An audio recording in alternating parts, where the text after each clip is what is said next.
La función judicial debe desempeñarse cumpliendo a cabalidad con los principios constitucionales de independencia, autonomía e imparcialidad.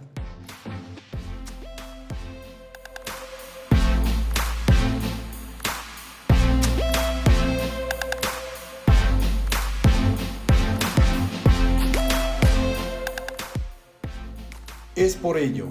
que los ministros de la Suprema Corte de Justicia de la Nación, los magistrados de circuito, los jueces de distrito y todas las autoridades que conozcan de los juicios de amparo deben excusarse cuando ocurra cualquiera de las siguientes causales de impedimento: por lazos familiares, si son cónyuges o parientes de alguna de las partes, de sus abogados o representantes en línea recta por consanguinidad o afinidad, sin limitación de grado, en la colateral por consanguinidad dentro del cuarto grado o en la colateral por afinidad dentro del segundo.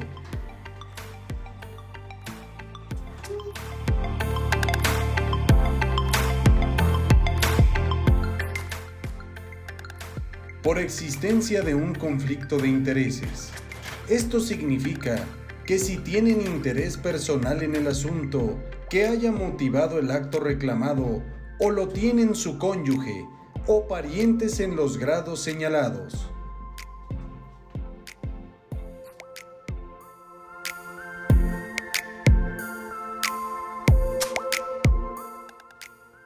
Si con anterioridad hubieran fungido como abogados o apoderados de alguna de las partes en el asunto que motive el acto reclamado o en el juicio de amparo. También, si hubieran aconsejado como asesores la resolución reclamada. Si anteriormente hubieran tenido el carácter de autoridades responsables en el juicio de amparo, o bien hubieran emitido en otra instancia o jurisdicción el acto reclamado o la resolución impugnada, excepto cuando se trate del presidente del órgano jurisdiccional de amparo en las resoluciones materia del recurso de reclamación. Si figuran como partes en algún juicio de amparo semejante al de su conocimiento. La amistad estrecha o enemistad manifiesta con alguna de las partes, sus abogados o representantes legales.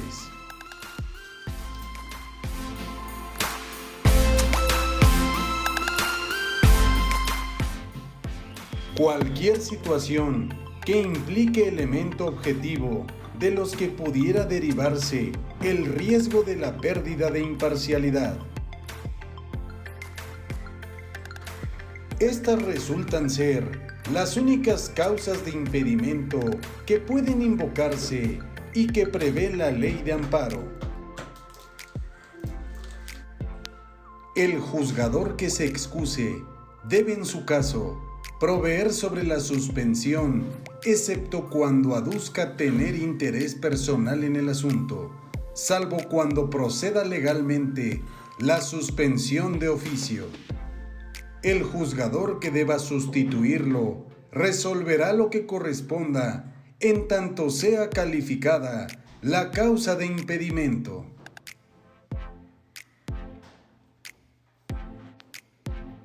Para conocer de una excusa o recusación, el Pleno de la Suprema Corte de Justicia de la Nación en los asuntos de su competencia. También los tribunales colegiados de circuito, tratándose de uno de sus magistrados. De dos o más magistrados de otro tribunal colegiado de circuito. Y por último, de los jueces de distrito, los titulares de los tribunales unitarios y demás autoridades que conozcan de los juicios de amparo que se encuentren en su circuito judicial.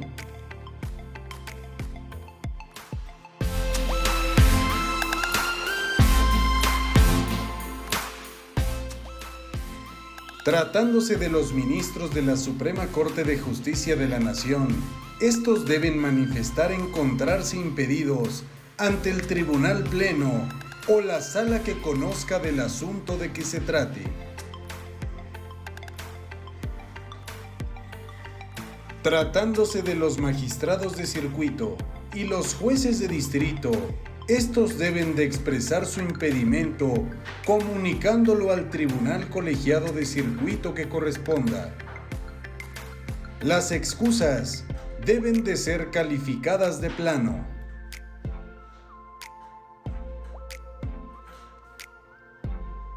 Si uno de los ministros de la Corte se manifiesta impedido en asuntos del conocimiento del Pleno o de la Sala, los restantes deben calificar su excusa. Si la admiten, estos continuarán en el conocimiento del asunto, pero en caso de empate, quien presida tendrá el voto de calidad. Si se manifiestan impedidos 2 o más ministros de una de las salas, se calificarán las excusas por la otra sala. Si las admiten, se pedirá al presidente de la Suprema Corte de Justicia de la Nación la designación de los ministros que se requieran para que la primera pueda funcionar válidamente. Cuando uno de los integrantes de un tribunal colegiado de circuito se excuse o sea recusado, los restantes resolverán lo conducente, y en caso de empate, la resolución corresponderá al tribunal colegiado de circuito siguiente en orden del mismo circuito y especialidad, y de no haberlos, al del circuito más cercano.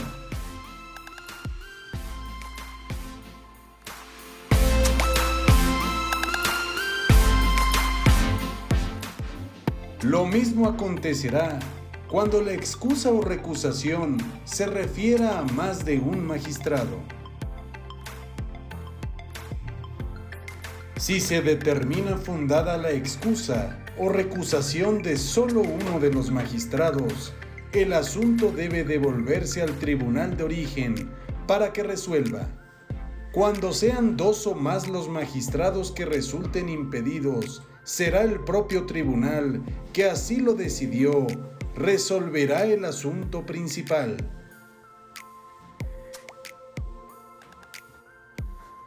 Si se declara impedido a un juez de distrito o magistrado de tribunal unitario de circuito, debe conocer del asunto otro juez del mismo distrito o circuito, según corresponda, y en su caso, especialización. En su defecto, conocerá el más próximo, perteneciente al mismo circuito judicial.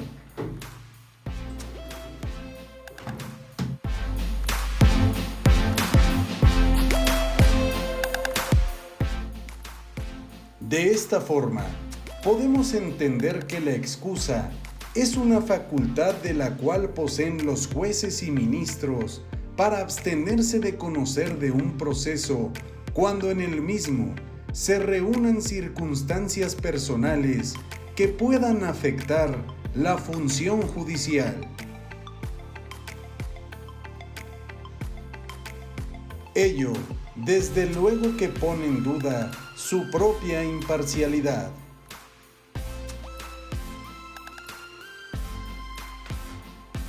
Y asimismo, la recusación es un acto procesal que se encuentra al alcance de las partes en un juicio, por medio del cual se solicita que un juez o integrante de un tribunal no intervenga en determinado proceso judicial por considerar que su imparcialidad no se encuentra garantizada.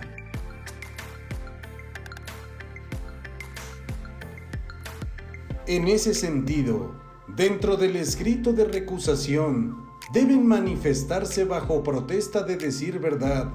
todos los hechos que la fundamentan y exhibirse en billete de depósito la cantidad correspondiente al monto máximo de la multa que pudiera imponerse en caso de declararse infundada.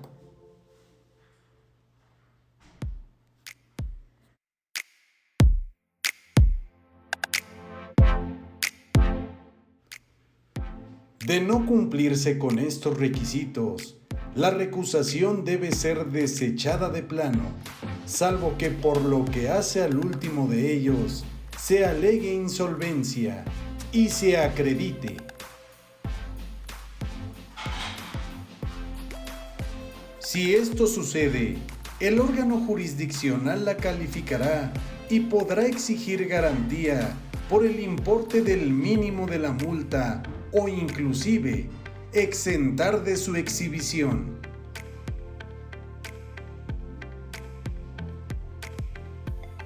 El escrito donde se interpone la recusación debe presentarse ante el servidor público a quien se estime impedido.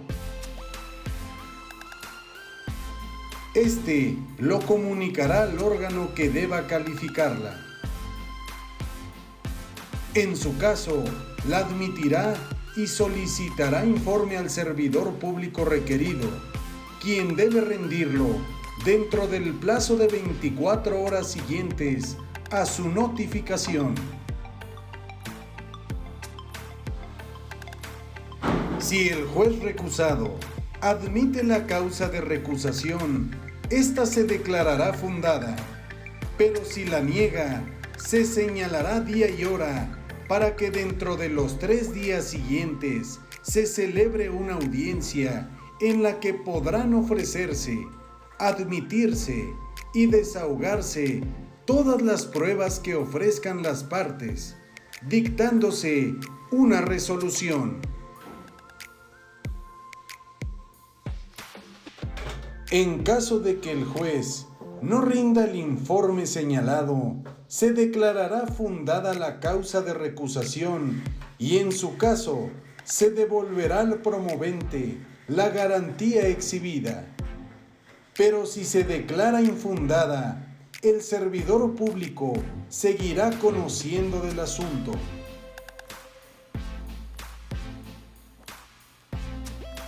Si el órgano jurisdiccional que deba calificar la recusación la niega y ésta se comprueba con posterioridad, quedará sujeto a la responsabilidad que corresponda conforme a la ley.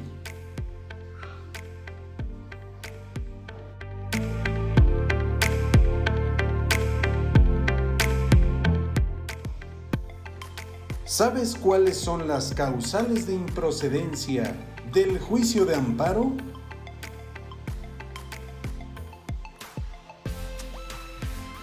Las siguientes causales de improcedencia constituyen un verdadero obstáculo jurídico que impide que se admita la demanda o bien se resuelva sobre la constitucionalidad o inconstitucionalidad del acto reclamado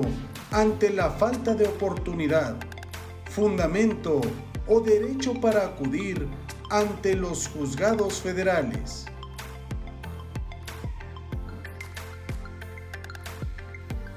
Esta inviabilidad jurídica se traduce en un obstáculo insalvable que impide el pronunciamiento de fondo ante la falta de oportunidad o pertinencia de la acción constitucional intentada. La lista de causales de improcedencia, establecida en el artículo 61 de la Ley de Amparo, es enunciativa, pues la propia fracción 23 da oportunidad a considerar otras distintas que lleguen a acontecer de la propia ley. Ello porque la institución de improcedencia puede derivar de la Ley de Amparo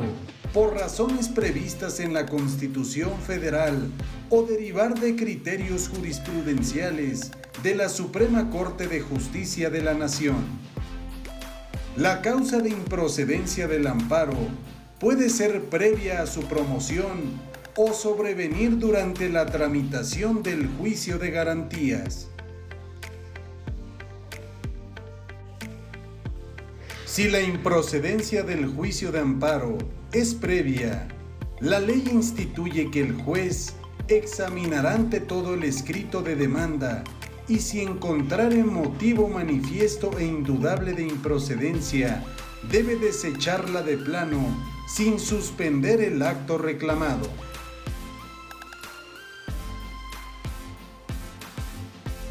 De esta forma, lo manifiesto se da cuando el motivo de improcedencia se advierte en forma patente y absolutamente clara de la lectura del escrito, de la aclaración o ampliación de demanda, si es que existe, así de los documentos que se anexen a tales promociones. Y lo indudable resulta de que se tenga la certidumbre y plena convicción de que la causa de improcedencia de que se trate es operante en el caso concreto, de tal modo que aun cuando se admitiera la demanda y se sustanciara el procedimiento, no resultaría factible formarse una convicción diversa, independientemente de los elementos que eventualmente pudieran allegar las partes.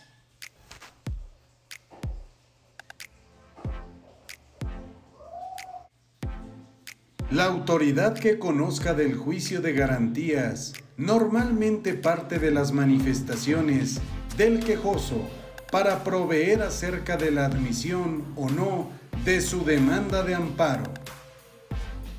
Pero si de los hechos narrados por el solicitante de la protección constitucional son suficientemente claros, es posible sostener en su caso la improcedencia del juicio de garantías por alguna de las causales previstas en el artículo 61 de la Ley de Amparo. En algunos casos, la demanda de garantías es oscura e imprecisa, lo que impide en principio proveer con exactitud sobre su admisión o incluso su desechamiento, de resultar improcedente el juicio de amparo.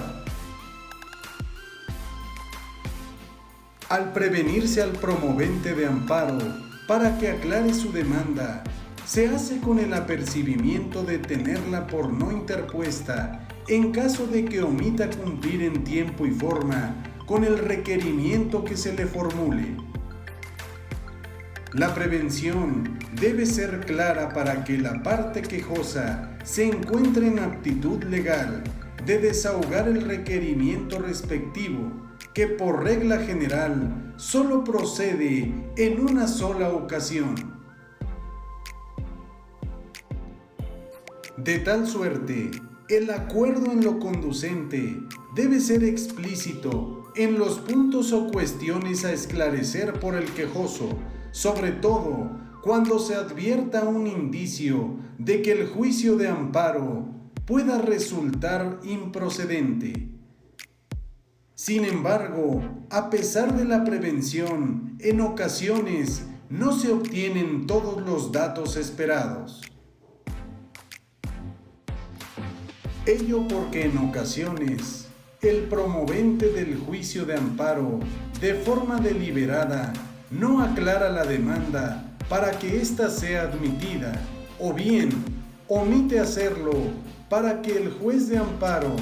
no sea suficientemente explícito en las cuestiones objeto de la aclaración, y por esta razón la quejosa está imposibilitada de desahogar cabalmente el requerimiento.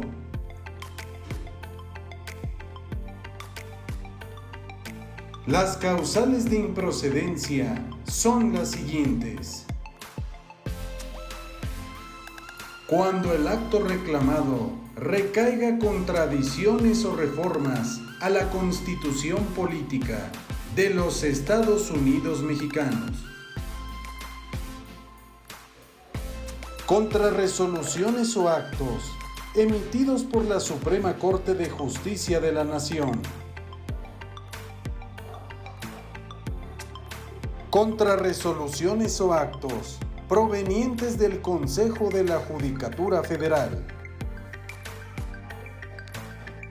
contra las resoluciones dictadas por el Tribunal Electoral del Poder Judicial de la Federación.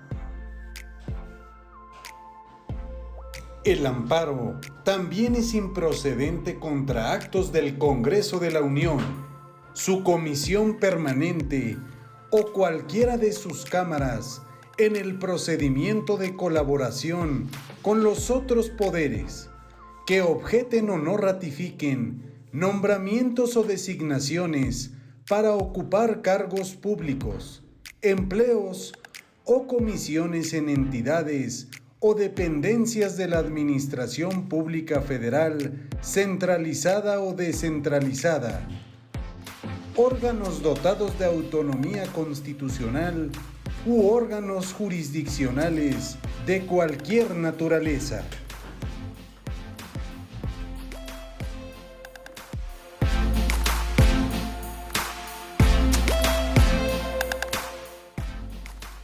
Contra normas generales, respecto de las cuales la Suprema Corte de Justicia de la Nación haya emitido previamente una declaratoria general de inconstitucionalidad.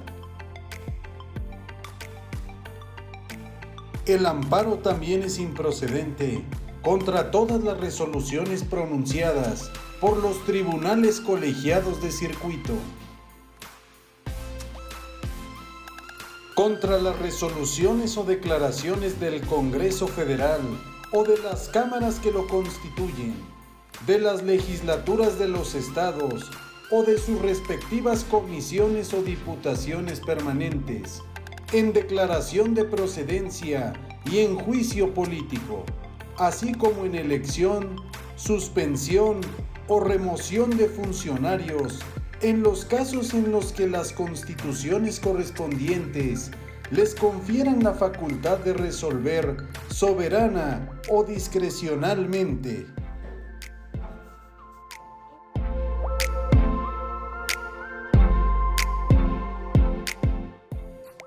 Contra las resoluciones dictadas en los juicios de amparo o en ejecución de las mismas,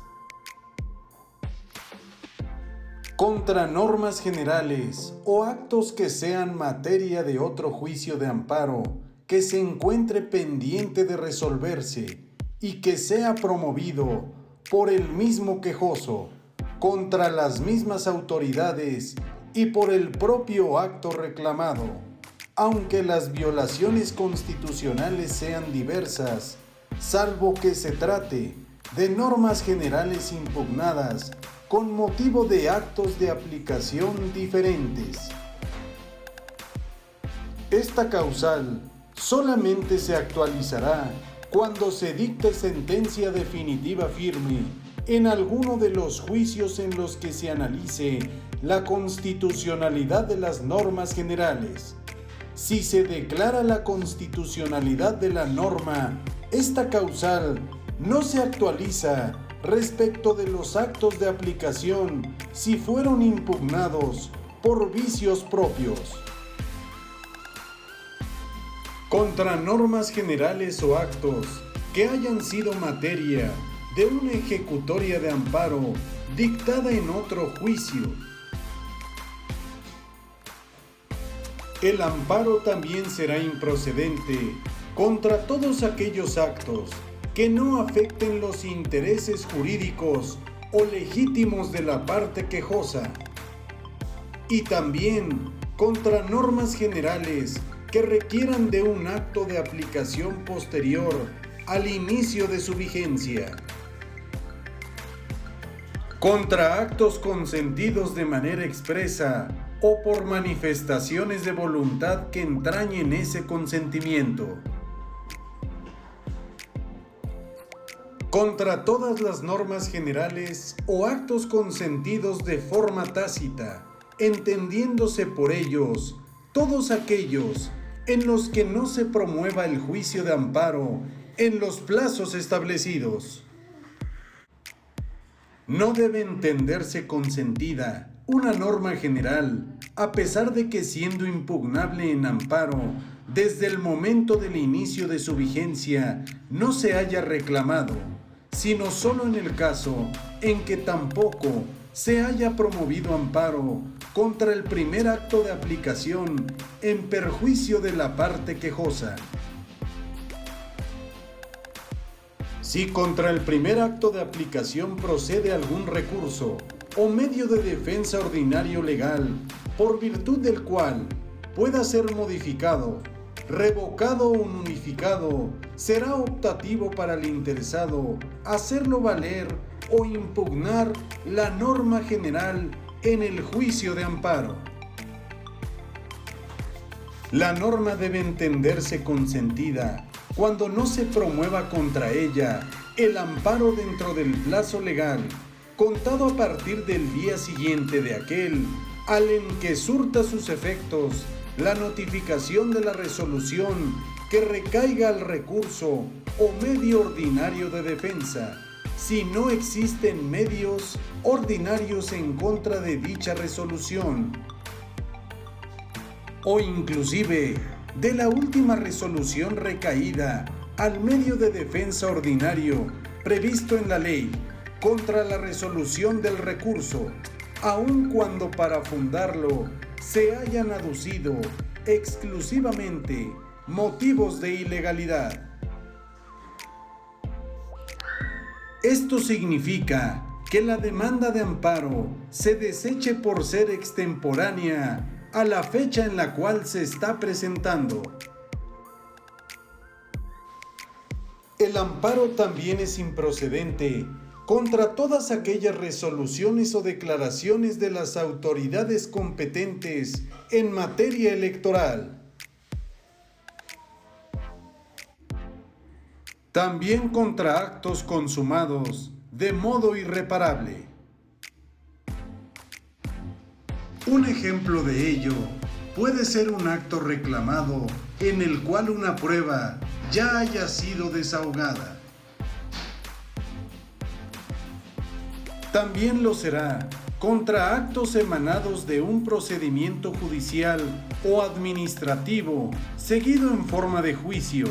cuando por virtud del cambio de situación jurídica en el mismo deban considerarse consumadas de forma irreparable todas las violaciones reclamadas en el procedimiento respectivo, por no poder decidirse en el mismo sin afectar la nueva situación jurídica. Como ejemplo, tenemos una orden de aprehensión que haya sido reclamada en el juicio de amparo y con posterioridad sustituida procesalmente por el auto de vinculación dictado en contra de la parte quejosa, existiendo un cambio de situación jurídica. Cuando en un amparo indirecto se reclamen violaciones a los artículos 19 o 20 constitucionales, solamente la sentencia de primera instancia hará que se consideren irreparablemente consumadas las violaciones para los efectos de la improcedencia prevista. Es por ello que el juez que conozca del proceso penal suspenderá en estos casos el procedimiento en lo que corresponda al quejoso, una vez concluida la etapa intermedia y hasta que sea notificada de la resolución que recaiga en el juicio de amparo pendiente de resolverse. El amparo también es improcedente contra todas aquellas resoluciones de tribunales judiciales, administrativos o laborales, respecto de los cuales conceda la ley ordinaria un recurso o medio de defensa dentro del procedimiento, por virtud del cual puedan ser modificadas, revocadas o anuladas. Quedarán exceptuados todos aquellos actos que importen peligro de privación de la vida, ataques a la libertad personal fuera de procedimiento, incomunicación, deportación o expulsión, proscripción o destierro, extradición, desaparición forzada de personas o cualquiera de los prohibidos por el artículo 22 constitucional, incluyéndose la incorporación forzosa al ejército, armada o fuerza aérea nacionales. También cuando el acto reclamado recaiga en una orden de aprehensión o reaprehensión,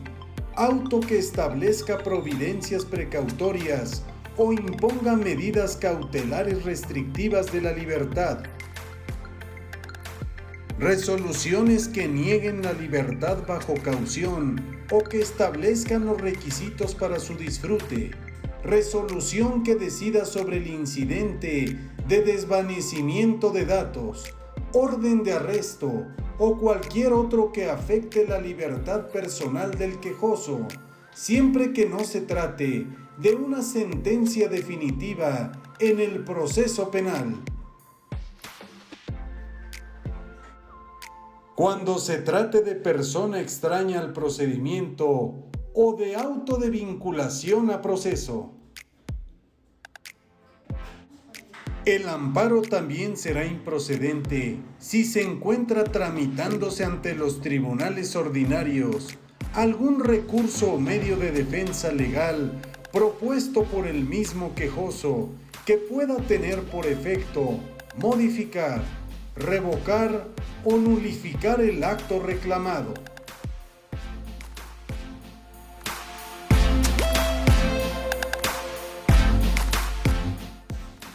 Contra todos los actos de autoridades distintas de tribunales judiciales, administrativos o del trabajo que deban ser revisados de oficio conforme a la ley que los rija o proceda contra ellos algún juicio, recurso o medio de defensa legal por virtud del cual puedan ser modificados, revocados o nulificados,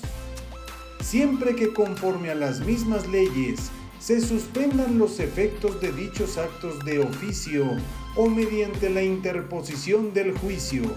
recurso o medio de defensa legal que haga valer el quejoso. Lo anterior, con los mismos alcances que los que prevé la ley y sin exigir mayores requisitos que los que aquella consigne para conceder la suspensión definitiva, ni plazo mayor que el que se establece para el otorgamiento de la suspensión provisional, independientemente de que el acto en sí mismo considerado sea o no susceptible de ser suspendido de acuerdo con la ley. Cabe precisar que no existirá obligación de agotar esos recursos o medios de defensa si el acto reclamado carece de fundamentación, cuando solo se aleguen violaciones directas a la Constitución o cuando el recurso o medio de defensa se encuentre previsto en un reglamento sin que la ley aplicable contemple su existencia. Es por ello que si en el informe justificado la autoridad responsable señala la fundamentación y motivación del acto reclamado, operará la excepción al principio de definitividad contenido en la ley de amparo.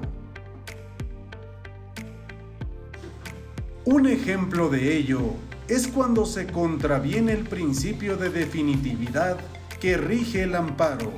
al controvertirse un acto en relación con el cálculo de las cuotas de una pensión respecto del cual es procedente el juicio contencioso administrativo. El amparo también será improcedente cuando cesen los efectos del acto reclamado. Un ejemplo de ello es cuando en la demanda de amparo se señale como acto reclamado la detención del quejoso y la omisión de dejarlo en libertad, y con posterioridad el Ministerio Público, señalado como autoridad responsable, ordene la libertad directa del agraviado. También es improcedente cuando subsista el acto reclamado, pero no pueda surtir efecto legal o material alguno por haber dejado de existir el objeto o la materia del juicio. Un ejemplo de ello es cuando se alegue como acto reclamado la negativa del patrón de cumplir con el laudo y con posterioridad de cumplimiento al mismo sin reservarse ninguna acción al respecto. Y por último, en los demás casos en que la improcedencia resulte de alguna disposición de la Constitución Federal o de la misma ley de amparo,